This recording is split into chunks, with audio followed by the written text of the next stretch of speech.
A 4-year-old boy said 7 innocent words and made his parents cry without even knowing why. He wasn't angry. He wasn't trying to hurt them. He was just copying what they had taught him. This is the story of the wooden bowl. Stay with me until end. There was a small family. A father, a mother, and their 4-year-old son. Every evening, they sat together at the dinner table. They laughed. They talked. They shared stories about their day. It was simple. It was warm. It felt complete. Until one day, grandfather came to live with them. He was old now. His hands trembled when he reached for his spoon. His eyesight had grown weak. His steps were slow and careful. This was the same man who had worked his entire life for his family. The same man who sacrificed, provided, and gave everything he had. But time had changed him. And old age is not always easy to look at. At first, they all continued eating together. But slowly, things became uncomfortable. Food would fall from grandfather's spoon. Milk would spill across the tablecloth. A plate slipped from his shaking hands. Then another. Across the table, the son and his wife exchanged silent looks. The kind of look that doesn't need words. This is too much. This is embarrassing. We can't keep doing this. And irritation quietly replaced patience. So they made a decision.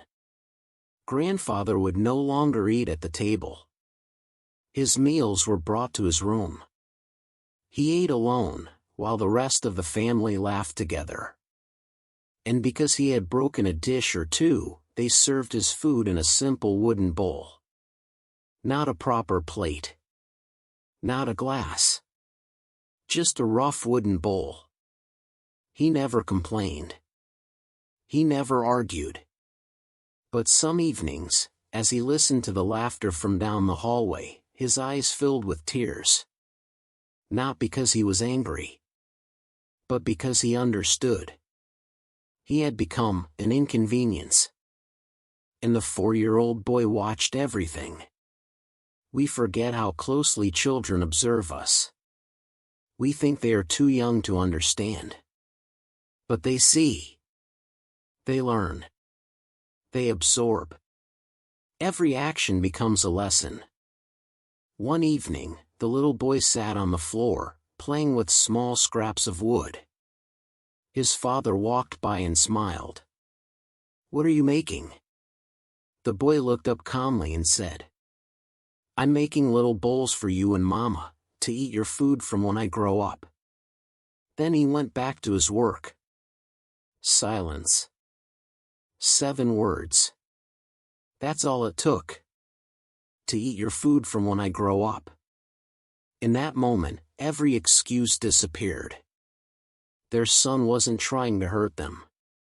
He was learning from them. Learning that when people get old, you put them in another room.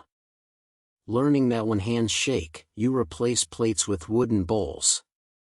Learning that love has limits. And one day, he would return that lesson.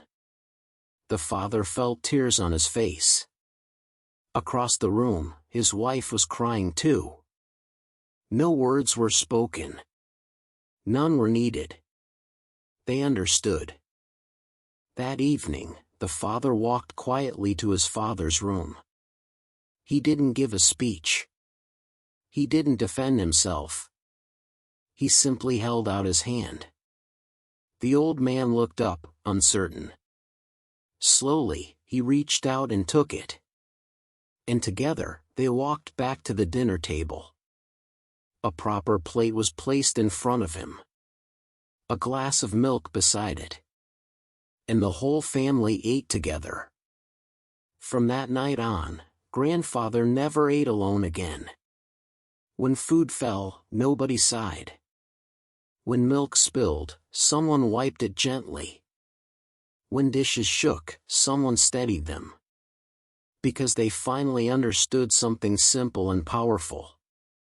The way you treat your parents is the lesson your children will repeat.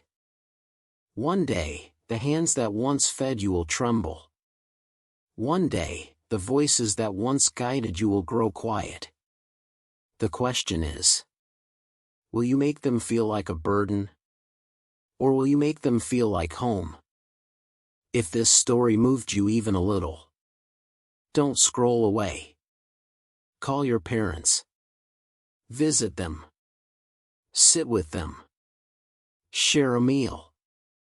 Because one day, you would give anything for just one more dinner together. If you believe family should never eat alone, like this video. Share it with someone who needs to hear it.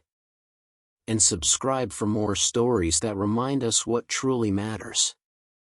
Tonight, don't let someone you love eat alone.